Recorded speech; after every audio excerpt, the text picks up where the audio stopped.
नमस्कार दोस्तों, मेरा नाम है विमल सिंह बालाजी। स्टडी अड्डा में आपका स्वागत है। यूपी ट्रिपल एस सी पेट के एग्जाम के लिए प्रैक्टिस सेट नंबर 8 हम आपको करा रहे हैं। तो इससे पहले हमने इसका दूसरा पार्ट देखा था। फाइंड माई बटन में पिछला वाला वीडियो आपको मिल जाएगा, जिसमें हमने 26 से 50 तक प्रश्न जो है वो देखे थे। आज हम देखेंगे इसका पार्ट नंबर 3, जिसमें प्रश्न नंबर 51 से लेकर के प्रश्न नंबर 75 तक हम प्रश्न देखेंगे। लास्ट में एक प्रश्न हम आपसे भी पूछेंगे। तो चलिए शुरू करते हैं आज के हमारे प्रश्न 51 से। प्रश्न आपका है कि इनमें से कौन सा सुमेलित जो है वो नहीं है। गलत आपको यहाँ पर जो है वो छांटना है।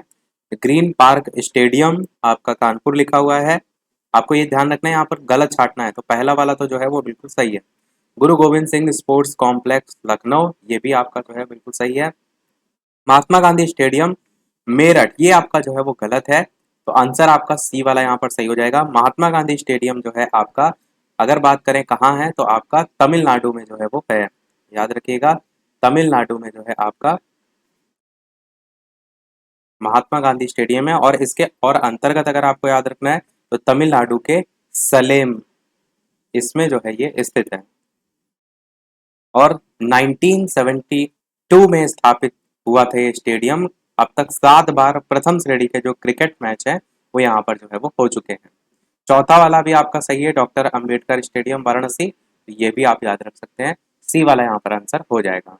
52 प्रश्न आपका है, विश्व साक्षरता दिवस कब मनाया जाता है।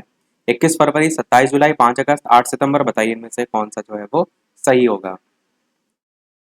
तो आंसर की बात करते हैं ऑप्शन एबीसीडी में से। डी वाला आपका ऑप्शन यहाँ पर 8 सितंबर जो है ये आपका जो है वो बिल्कुल सही होगा। अगर तारीख की बात करें तो 17 नवंबर 1964 इसको यूनेस्को जो था उसने 8 सितंबर को विश्व साक्षरता दिवस जो है ये जो है वो घोषित किया था। कब घोषित किया था कि इस दिन जो है कहा था कि इस तारीख को जो है वो मनाया जाएगा। पहली बार अगर बात करें किस सन में मनाया गया था विश्व साक्षरता दिवस, तो 1966 या 1966 आप याद रख सकते हैं, इसमें जो है वो मनाया गया था। उद्देश्य इसका क्या था, नाम से ही साक्षरता, तो व्यक्तिगत, सामुदायिक और सामाजिक रूप से जो साक्षरता है उसके महत्व पर बल देना। तो आपका ऑप्शन यहाँ पर डी वाला जो है 8 सितंबर जो है वो बिल्कुल सही होगा। इन सारी चीजों को रफ करके कुछ और भी पॉइंट पर अगर थोड़ा सा नजर डालें, तो राष्ट्रीय शिक्षक दिवस आपसे पूछा जाए कब मनाया जाता है, तो 5 सितंबर जो है इसको राष्ट्रीय शिक्षक दिवस जो है वो मनाया जाता है। ये जो है कुछ पॉइंट जो आपको अधिकतर पूछे जाने देखने को मिलते हैं। अगर बात करें आपका हिंदी दिवस की, राष्ट्रीय हिंदी दिवस आपसे पूछा जाए, तो 14 सितंबर को जो है आपको हिंदी दिवस देखने को मिलता है। ये सब सितंबर वाला हमारा आंसर था, इसीलिए सितंबर वाली मैं आपको बता रहा हूँ कि आसपास जो आपके पूछे जाते हैं। अगर 5 सितंबर हो गया तो आपका हो गया जो हमने स्टार्टिंग में देखा था राष्ट्रीय शिक्षक दिवस। अगर आपसे प्रश्न में जो पूछा गया था 8 सितंबर, तो इसका मतलब आपका राष्ट्रीय अंतर्राष्ट्रीय साक्षरता दिवस। अगर आपसे 14 सितंबर पूछे तो राष्ट्रीय हिंदी दिवस। और अगर आपसे 16 सितंबर पूछे तो आप क्या कहेंगे, तो आप कहेंगे अंतर्राष्ट्रीय ओजोन परत संरक्षण दिवस। तो ये सितंबर के कुछ महत्वपूर्ण दिवस आपके हो जाएंगे। 53 प्रश्न है कि भारत में ऐसा कौन सा पहला और एकमात्र राज्य है जहां छत पर बरसात के पानी के संग्रहण ढांचों का निर्माण सभी घरों के लिए अनिवार्य है। ये वाला प्रश्न जो है मैंने पिछले वाले पार्ट में पूछा था, कहा था नेक्स्ट वाले वीडियो में हम इसका आंसर देंगे। तो केरल, तमिलनाडु, आंध्र प्रदेश, कर्नाटक, बताइए इनमें से कौन सा जो है वो सही होगा। आंसर की बात करते हैं तो आपका तमिलनाडु यहाँ पर जो है वो बिल्कुल सही होगा। भारत में जो तमिलनाडु है ये पहला और एकमात्र राज्य है जहाँ पर छत पर जो बरसात का पानी है या छत पर पानी के जो संग्रहण ढांचे हैं उनका निर्माण, जितने भी घर हैं वहां पर सभी घर जो है उनके लिए अनिवार्य है। तो ये चीज जो है वो अच्छी है, बरसात का पानी संग्रहण करें, उसका सही जगह उपयोग करें। 54 प्रश्न आपका है, इराविकुलम राष्ट्रीय उद्यान किस राज्य में जो है वो स्थित है। एक ना एक राष्ट्रीय उद्यान भी आप देखेंगे तो पूछ लिया ही जाता है। तो कर्नाटक, असम, केरल, आंध्र प्रदेश, बताइए इनमें से कौन सा जो है वो सही होगा। आपको बताना है इराविकुलम राष्ट्रीय उद्यान जो है वो किस राज्य में जो है वो स्थित है। आंसर की बात करते हैं ऑप्शन एबीसीडी में से, तो केरल राज्य आपका जो है वो सही हो जाएगा। जो इराविकुलम राष्ट्रीय उद्यान है ये केरल राज्य के जिला है एक, जिसका नाम है इडुक्की। क्या जिला का नाम है, इडुक्की। इडुक्की जिले में जो है इसके पश्चिमी जो घाट है उसमें जो है वो स्थित है, केरल के अंतर्गत। क्षेत्रफल की अगर बात करें इसका, तो आप क्षेत्रफल भी याद रख सकते हैं। 97 वर्ग 97 वर्ग किलोमीटर जो है इसका क्षेत्रफल है। ये उद्यान की अगर विशेषता की बात करें, तो तितलियों, जानवरों, पक्षियों, इन सब के जो दुर्लभ प्रजाति हैं उनके लिए जो है वो जाना जाता है। साथ ही साथ ये जो उद्यान है, चाय के बागान और साथ ही साथ लहरदार जो पर्वत हैं उन पर धुंध की चादर का एक नजारा भी यहाँ पर देखने को आपको मिलता है। अगला देखते हैं 55 नंबर प्रश्न कि हरिश्चंद्र अनुसंधान संस्थान कहाँ स्थित है।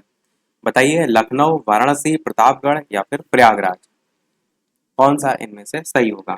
आंसर की बात करते हैं ऑप्शन एबीसीडी में से, तो आपका ऑप्शन यहाँ पर प्रतापगढ़ जो है वो बिल्कुल सही होगा। हरिश्चंद्र अनुसंधान संस्थान आपका कहाँ है, परंतु प्रतापगढ़ नहीं, आपका प्रयागराज होगा। हाँ, डी वाला ऑप्शन प्रयागराज जो है, इलाहाबाद प्रयागराज जो है, ये जो है वो सही होगा। हरिश्चंद्र अनुसंधान संस्थान जो है इसे शॉर्ट में HRI जो है वो कहा जाता है। और ये आपका गणित और जो सैद्धांतिक भौतिकी है उसके शोध से जो है वो संबंधित संस्थान है। और भारत में अगर बात करें, ये जो संस्थान है किसके द्वारा वित्त पोषित है, तो भारत सरकार का जो विभाग है परमाणु ऊर्जा विभाग, उसके द्वारा जो है वो वित्त पोषित है। 56 प्रश्न है, निम्नलिखित देशों में से किस एक के देशों में से भूमध्य रेखा जो है वो गुजरती है। चार ऑप्शन है, बताइए इनमें से कौन सा जो है वो सही होगा। आंसर की बात करते हैं ऑप्शन एबीसीडी में से, तो आपका बी वाला ऑप्शन यहाँ पर सही होगा, यानी कि कोलंबिया, केनिया, इंडोनेशिया, ये वाला आपका ऑप्शन जो है वो सही होगा। तो ऑप्शन के अकॉर्डिंग ये सही हो जाएगा, बाकी और भी बहुत से देश आपको देखने को मिलते हैं जो भूमध्य रेखा से जो है वो गुजरते हैं। 57 प्रश्न आपका है कि लोकसभा के पहले स्पीकर, बेहद ही महत्वपूर्ण प्रश्न है और आसान सा भी प्रश्न है, बहुत से एग्जाम्स में आपको रिपीट होते देखने को मिलता है। तो जीवी मावलंकर, सर्वपल्ली राधाकृष्णन, एम अनंत सैनम अयंगर या फिर डॉक्टर PV चेरियन, कौन सा इनमें से सही होगा। आंसर की बात करते हैं, तो आपका पहला ऑप्शन ही जो है वो जीवी मावलंकर जो है वो सही हो जाएगा। भारत के पहले लोकसभा अध्यक्ष कौन थे, जीवी मावलंकर। जीवी का मतलब है, फुल फॉर्म क्या है, गणेश वासुदेव मावलंकर। मावलंकर की अगर बात करें तो 1952 से, कब से, 1952 से 1956 तक लोकसभा के अध्यक्ष जो है वो रहे थे।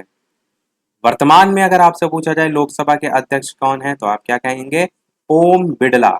नाम याद रखिएगा, करंट अफेयर भी आपके कोर्स में है और बिल्कुल पूछी जा सकती है। ओम बिड़ला जो है आपका सही होगा। और एक प्रश्न ये भी आपसे पूछा जा सकता है कि जो इनका चुनाव है स्पीकर का, वो किसके द्वारा होता है, तो वो जो लोकसभा सदस्य होते हैं उनके द्वारा जो है वो होता है। 58 प्रश्न आपका है कि प्रसिद्ध चित्रकार मीर सैयद अली चित्रकारी हेतु किस मुगल शासक के जो है वो सहयोगी थे। बाबर, जहांगीर, अकबर, हुमायूं, इस टाइप से चार ऑप्शन है, बताना है आपको इनमें से कौन सा जो है वो सही होगा।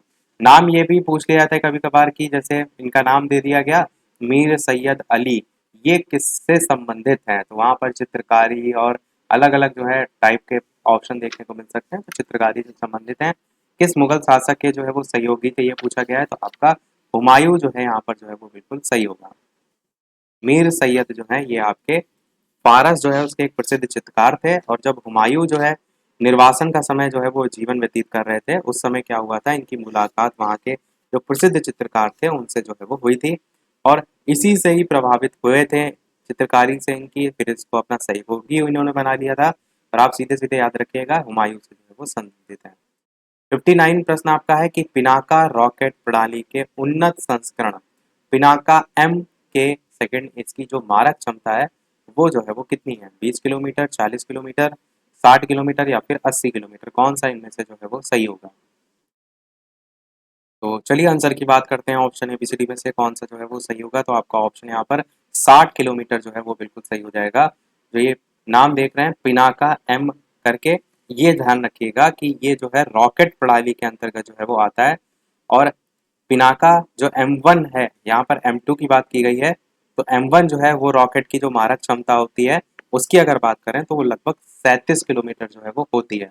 अगर प्रश्न में आपसे क्या पूछा गया होता, यहाँ पर लिखा है ना M के सेकंड करके, अगर आपसे क्या पूछा गया होता है M के फर्स्ट करके, तो उसकी जो मारक क्षमता होती है वो कितनी होती है, 37 किलोमीटर जो है वो होती है। और जो प्रश्न में पूछा गया M के सेकंड, इसकी जो क्षमता है वो कितनी है, 60 किलोमीटर की, यानी कि M1 की कम है और M2 जो है उसकी ज़्यादा है। MK2 पूरा इसका जो है वो नाम होगा। अगर बात करें इसके डिज़ाइन और विकास की, तो जो DRDO प्रयोगशाला है, आयुध अनुसंधान और विकास स्थापना, ये डायरेक्ट ही DRDO प्रयोगशाला आप याद रख सकते हैं, उसमें ही है। बाकी और बहुत से सहयोग से जो है इसका निर्माण जो है वो किया गया।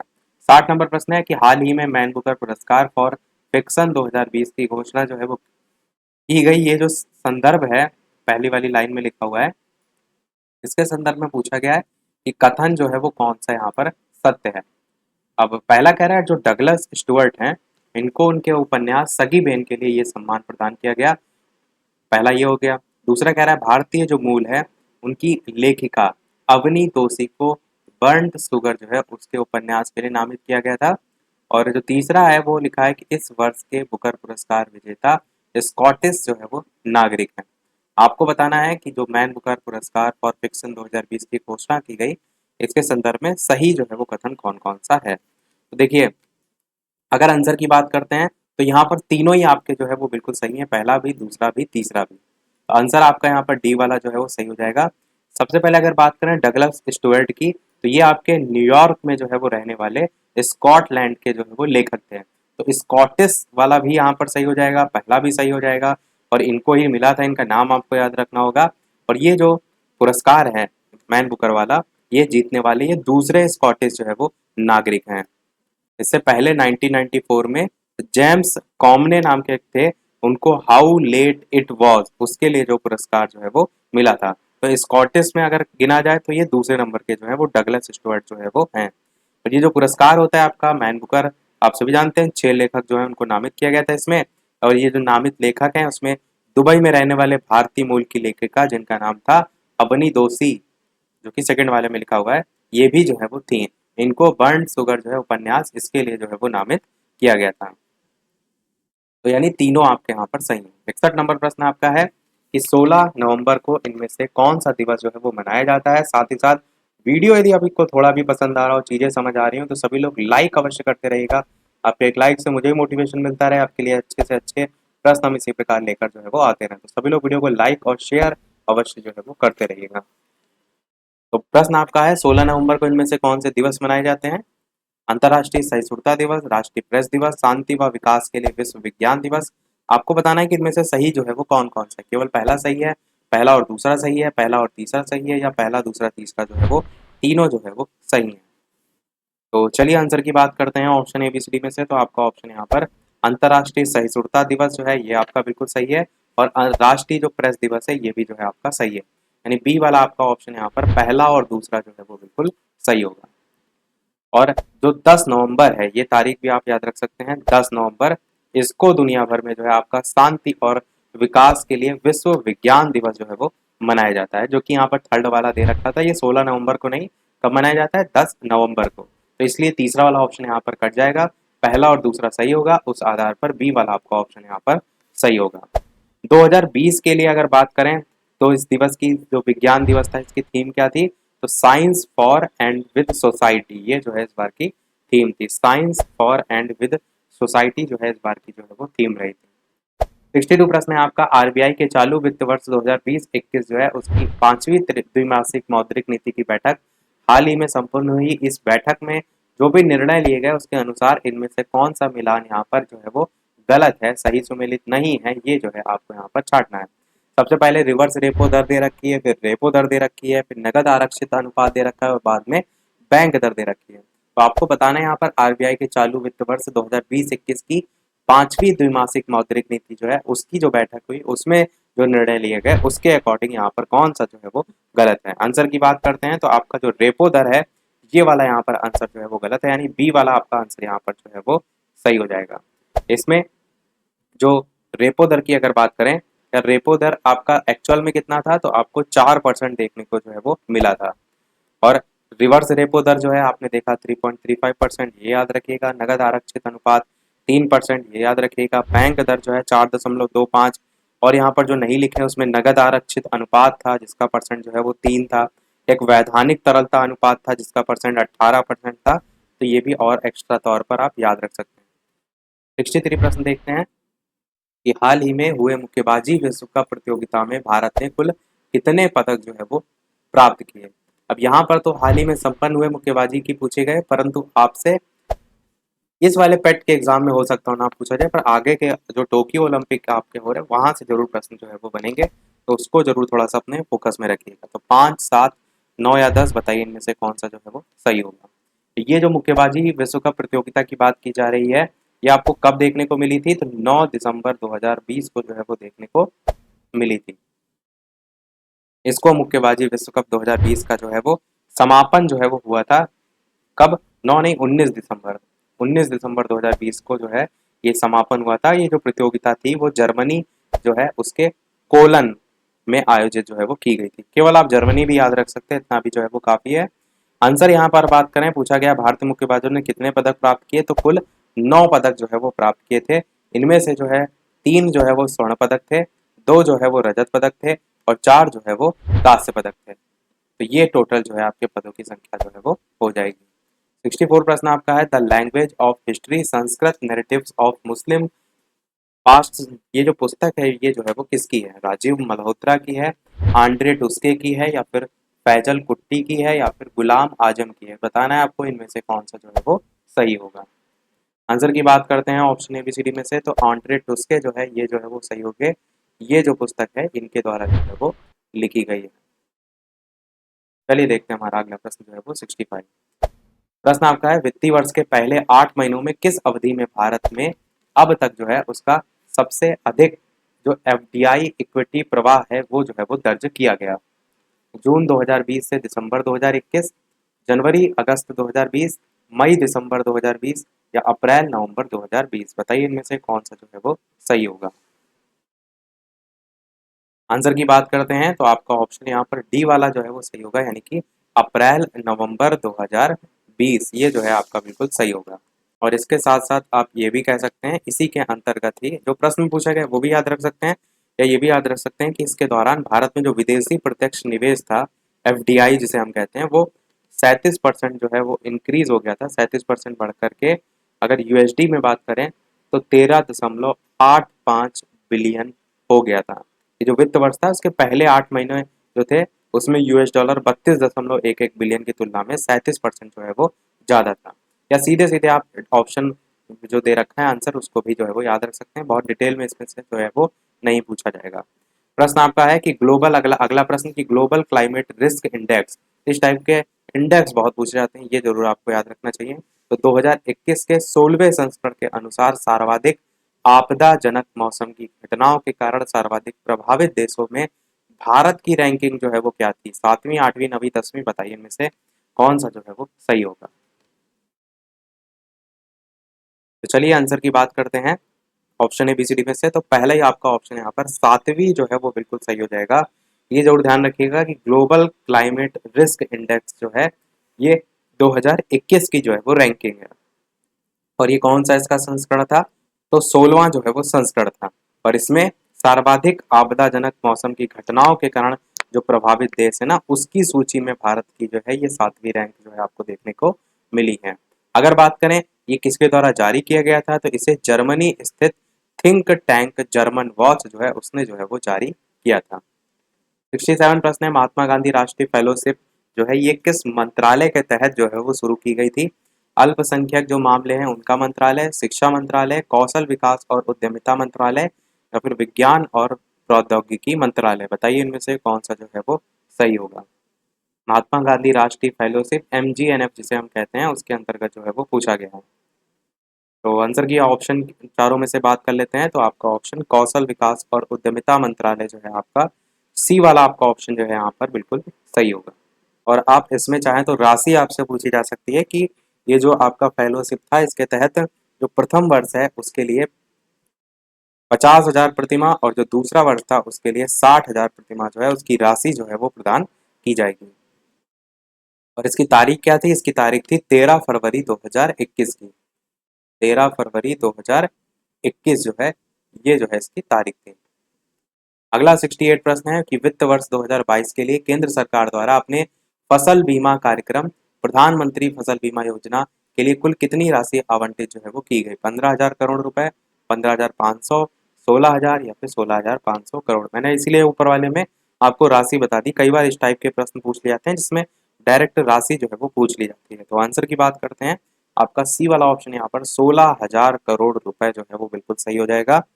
7 फरवरी 2021 को केंद्र सरकार ने वित्त वर्ष 2021-22 के लिए जो है प्रधानमंत्री फसल बीमा योजना जो है उसके लिए 16,000 करोड़ रुपए की राशि जो है वो आवंटित की है। और ये जो राशि है इसमें वित्त वर्ष 2020-21 की तुलना में लगभग 305 करोड़ की वृद्धि भी जो है वो देखने को मिली। 69 प्रश्न है आपका, राष्ट्रीय अनुसूचित जाति आयोग जिसे हम शॉर्ट में कहते हैं NCSC, इसके अध्यक्ष जो है वो नियुक्त कौन किए गए? तो छेदी पासवान, विजय सोपला, या फिर श्री गणेश राम, या फिर कामेश्वर चौपाल। बताइए इनमें से कौन सा जो है वो सही होगा। और ये कब नियुक्त किए गए थे? तो फरवरी 2021 में नियुक्त किए गए थे। तो ये आपका करंट अफेयर सभी चल रही हैं आपकी, आपको याद रखना होगा। चलिए आंसर की बात करते हैं। तो विजय सोपला जो है आपका बी वाला ऑप्शन जो है वो बिल्कुल सही होगा। इन्हीं को राष्ट्रीय अनुसूचित जाति आयोग जो है जिसे हम NCSC कहते हैं, इसका अध्यक्ष जो है वो चुना गया।